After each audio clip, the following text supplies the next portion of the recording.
नमस्कार। हम लोग हर बार आते हैं, आपसे यही कहते हैं, मुद्दा वो जो आपको छूता है। इस बार जो मुद्दे के बारे में हम बात कर रहे हैं वो है गंगा सागर। कहावत है, हर तीर्थ बार बार गंगा सागर एक बार। क्यों? मतलब ये है कि बहुत सारे तीर्थों में जाके आप 3-4 बार जाने से भी जो पुण्य मिलेगा वो गंगा सागर में एक बार आइएगा तो वो पुण्य मिलेगा। इसीलिए ये कहावत चली आ रही है बहुत दिनों से कि हर तीर्थ बार बार गंगा सागर एक बार। आज गंगा सागर में हम बात करें उससे पहले हमने सोचा कि गंगा सागर से जुड़े एक महाराज गिरी सूर्य स्वामी हैं जो क्रिया योग आश्रम पीठ के महाराज हैं। हम उनसे बात करते हैं और वो हमको अच्छी तरह से बताएंगे ये गंगा सागर के बारे में। महाराज, आपका बहुत स्वागत है हमारे चैनल में, आपने समय दिया। महाराज, ये जो गंगा सागर के बारे में बहुत सारे चीज़ें हैं, ऐतिहासिक चीज़ें हैं, बहुत पौराणिक चीज़ें हैं, पौराण के तथ्य हैं, तो इसके बारे में आप थोड़ा अगर बताइए दर्शकों के लिए। सर्वप्रथम सभी भारत के सभी धर्म तीर्थाड़ु को मेरा कोटि कोटि नमन। इस पावन भूमि गंगा सागर तीर्थ जो कि कपिल मुनि का स्थान है और जिसको कि सांख्य योग की प्रणेता भी बोला जाता है, इसके बारे में हम कुछ बात बताने जाएंगे जो कि यहाँ के लोगों को भी लोकोचन में नहीं आया हुआ है, लेकिन इसका साइंटिफिक सिग्निफिकेंस और आध्यात्मिक चेतना से कैसे इसको देखा जाए एग्जैक्टली उसके बारे में हम दृष्टिगोचर करेंगे। सर्वप्रथम हम आपको एक छोटा सा स्टोरी के माध्यम से इसको समझाते हैं। कपिल मुनि के महाराज के जो फादर थे और माता देवहूति और उनका फादर के बीच में एक एग्रीमेंट हुआ। महर्षि कर्दम थे उनका पिताजी का नाम। तो एक एग्रीमेंट हुआ कि देवहूति को महर्षि कर्दम बोल रहे हैं कि तुम्हारा जब एक संतान हो जाएगा तब मैं एग्जैक्टली चला जाऊंगा वन को तपस्या करने के लिए। तो पहले एग्रीमेंट के हिसाब से पहले एक कन्या उत्पन्न होता है। तो कन्या जब हो जाता है, महर्षि कर्दम बोलते हैं मैं जंगल को जाता हूँ साधना करने के लिए। तो उन्होंने बोले कि ये तो कन्या है, ये पर घर में जाएगा, तो आप जब एक बेटा पैदा होगा तब आप जा सकते हैं। तो इसी तरह 9 कन्याएं हुए। 9 कन्याओं के बाद कपिल मुनि का आविर्भाव हुआ। कपिल मुनि का आविर्भाव जब हुआ तब महर्षि कर्दम जंगल को जाने लगे। उसके बाद एग्जैक्टली कपिल मुनि जब छोटा अवस्था में थे तो उन्होंने भी माँ को बोले, माँ मैं भी एग्जैक्टली जंगल को तपस्या के लिए जा रहा हूँ। तो उस दौरान एग्जैक्टली देवहूति बोले कि तुम्हारा पापा भी चले गए, तुम भी चले जाओगी, तो मैं कैसे चलूँगा। तो वो उनको कुछ उपदेश दिए थे जो कि बहुत महत्व है उस उपदेश को, और गंगा सागर को लेके ये तथ्य जानना बहुत आवश्यक है। उन्होंने 4 उपदेश उनका माँ को दिए कि माँ, मेरा यही उपदेश है, इसको अगर आप पालन करेंगे आप खुद में सामर्थ हो जाएंगे। पहले उन्होंने एक बात बताए थे कि जितासन, माता तुम आसन को जीतो। सेकंड में बोले थे जीता संग, आपका जो परिवेश परिस्थिति है उसके ऊपर आप जीतो। दान जीता श्वास, हमारा जो प्राणायाम का अभ्यास हम पतंजलि में देखते हैं या आज का दुनिया में जितने सारे वायु को लेके प्राण वायु को लेके जो भी सारे प्रक्रियाएं, जो जैसे कि क्रिया योग आश्रम मेडिटेशन का टेक्निक है प्राणिक एनर्जी के ऊपर, उसके ऊपर वो तभी भी बोल दिए थे कि जितो प्राण। उसके बाद नेक्स्ट बोले थे जितेंद्रिय, इंद्रिय के ऊपर जिताय करना। तो ये 4 वाक्य महत्व है जो कि एग्जैक्टली गंगा सागर को जितने भी यात्री आते हैं, जो कि सांख्य योग का प्रणेता है, प्रकृति और पुरुष से सभी चीज़ बनाया हुआ है। हमारा ये शरीर और जो भी आप देख रहे हैं वो प्रकृति है, और उसके अंदर जो चलाता है द डोयर, जो चलाता है हर अंग प्रत्यंग को, जो श्वास को चलाता है, वो जो चलाने वाला जो शिव तत्व जिसको बोला जाता है, जिसको पुरुष बोला जाता है। तो ये प्रकृति और पुरुष का ज्ञान लेने के लिए मनुष्य आते हैं।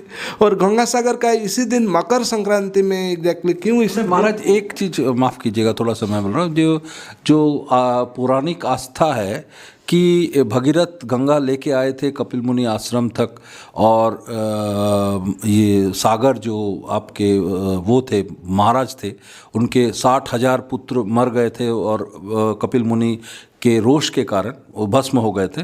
तो ये गंगा को भगीरथ के प्रार्थना से ये गंगा हमारे पृथ्वी में उतरी और उनके जो राख थे उनको उन्होंने धोया और वो मोक्ष को प्राप्ति हुए। तो ये जो कहावत है कि मकर संक्रांति के दिन अगर कोई गंगा सागर में नहाता है, डुबकी लगाता है, तो उसके जो पाप है वो धुल जाएंगे और वो मोक्ष प्राप्त होगा। ये इस पे जरा आप थोड़ा बताइए। ये एग्जैक्टली एक महत्वपूर्ण तथ्य है। लोगों को सिर्फ एक गल्प के माध्यम से लोग जानते हैं, लेकिन इसका जो आध्यात्मिक विवेचना अगर विश्लेषण हम करेंगे तो आप देखिए हमारा शरीर के अंदर एग्जैक्टली 6 चक्राएँ हैं। आज्ञा चक्र, विशुद्ध चक्र, अनाहत चक्र, मणिपुर चक्र, देन स्वादिष्ठान चक्र, मूलाधार चक्र। ये हमारा जब वो एक ऊपर की तरफ गति होता है, एक नीचे की तरफ गति होता है। नीचे की तरफ गति होने से हम जनरली कार्नल डिजायर्स और मटेरियल डिजायर्स की तरफ मन होता है, और ऊपर को जब गति होता है तब आध्यात्मिक उन्नति की तरफ जाता है।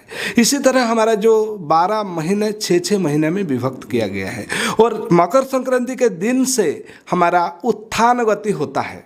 This is the day when exactly a spiritual transformation happen. आप अगर देखिएगा हमारा महाभारत में भीष्म जी एग्जैक्टली सरसिज्जा के ऊपर उस समय तक वो अपेक्षा की जब तक कि एग्जैक्टली मकर संक्रांति का दिन नया नहीं आता है। भारतवर्ष में इस दिन को पवित्र इसलिए माना जा गया है क्योंकि इसी दिन से ऊर्ध्वगति स्टार्ट होता है। हम ऊर्ध्वगति इन द सेंस हमारा जो जीवन जनरली मटेरियल डिजायर्स और कार्नल डिजायर्स से ऊपर आध्यात्मिक चेतना की ओर ले जाने के लिए एक संकल्पबद्ध हम करते हैं, और उसी दिन हम कोई भी एग्जैक्टली कार्य जब स्टार्ट करते हैं, एक होता है कि हमारा मन का संकल्प होता है कि एक स्नान करके भगवान को दर्शन करके उनके बताए गए पथ पे चलने के लिए, जैसे कि हम बोलते हैं महाजन जन गत पंथा, जैसे कि हमारा महामनुष्य बता के गए हुए हैं उसी पथ पे चलने के लिए हम एक संकल्पबद्ध होते हैं। क्योंकि जीवन में संकल्प सब कुछ होता है, संकल्प के माध्यम से हमारा मन रूपांतरणीय होता है और हम ऊर्ध्व जो हमारा चेतना को नीचे से ऊपर की तरफ उसी दिन ट्रांसफॉर्मेशन लाने के लिए इसका भावना को हम विकसित करते हैं। इसलिए this is the day when Makar Sankranti का दिन, जहाँ पे कि एग्जैक्टली इसी दिन हम मनस्कामना करके भगवान के पास स्नान करके, और पर्टिकुलरली उसी जगह को क्यों पवित्र मानते हैं क्योंकि उसी जगह पे कपिल मुनि तपस्या किए हुए थे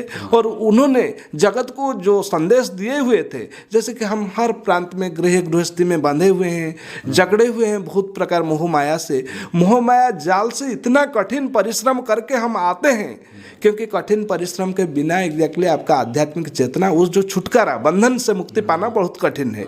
क्योंकि हमारा जो इमोशनल बॉन्डेजेस है उसको काटने के लिए भी एक प्रेरक दरकार है। उसके लिए ये जो कठिन तपस्या करके लोग आते हैं और उसके बाद एग्जैक्टली मुक्ति का द्वार खोलने के लिए उन्होंने एग्जैक्टली इस जगह को आते हैं। तो इसलिए सांसारिक मोह माया से हम जटिलता से तोड़कर खुद को मुक्ति का आनंद, मुक्ति का जो स्वाद चखाने के लिए लोग एग्जैक्टली कपिल मुनि के पास आते हैं।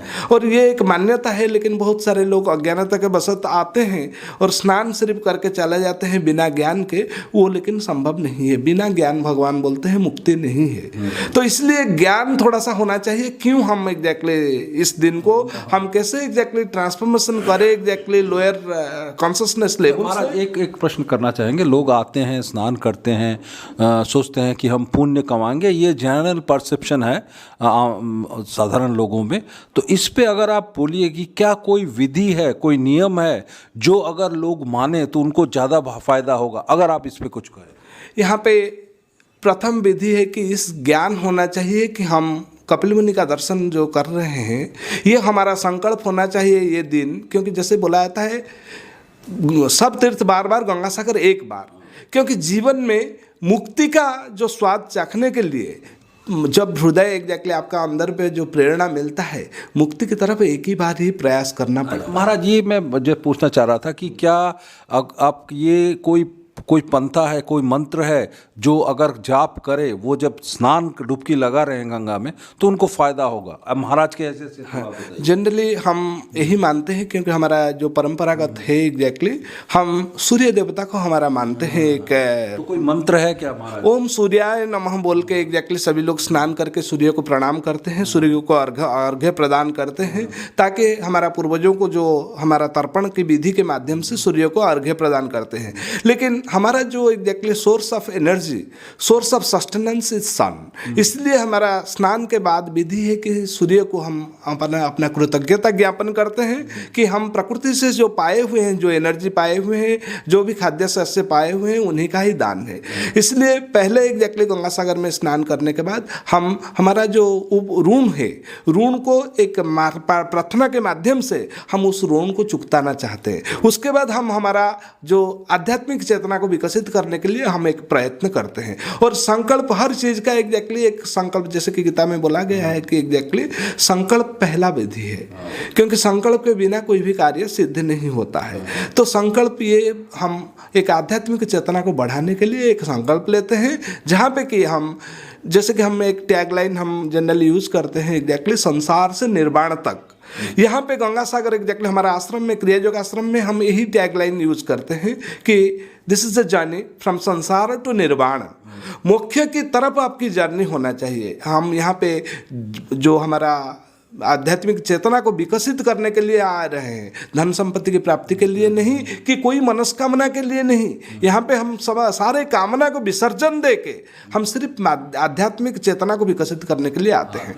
और यहाँ पे क्रिया योग आश्रम का एक बड़ा रोल रहता है। हम सभी को एग्जैक्टली एक बहुत ही प्रसन्नता के साथ बोलेंगे, क्योंकि आध्यात्मिक भारतवर्ष में महापात्र बाबा जी महाराज को लेकर, लाहिरी महाशय लेकर, परमहंस योगानंद जी एग्जैक्टली पृथ्वी भर इस प्रचार किए हैं, this is the path to soul realization. हमारा आध्यात्मिक चेतना को विकसित करने के लिए एक बहुत एरोप्लेन जैसा पाथ है, बहुत शॉर्टकट पाथ है। तो ये कोई भी गृहस्थी लोगों के लिए ही है। हर कोई धर्म, हर कोई जाति का यहाँ पे आके प्रैक्टिस कर सकते हैं। कोई जाति धर्म निर्विशेष से हर मानव के कल्याण के लिए बाबा जी महाराज ये पाथ को दे के गए हैं। Meditation is a path of inner journey. आपके किसी चीज़ की ज़रूरत नहीं, यहाँ पे आके इस चीज़ को सीखिए।